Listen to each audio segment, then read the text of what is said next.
Аз съм Калин, на 10 години, от град Бургас.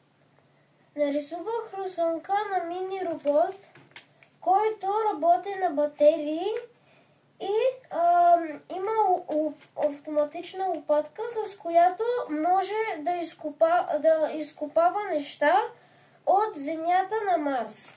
Има и щипка, с която може да вземе нещата, които сме изкопали. След което може да ги сложи в скенерът и да вземем проби от тях. Има собствени чувства и може да разговаряш с него. Има верига вместо крака, да влизат резците в пясъкът и да се придвижва по-лесно и по-бързо.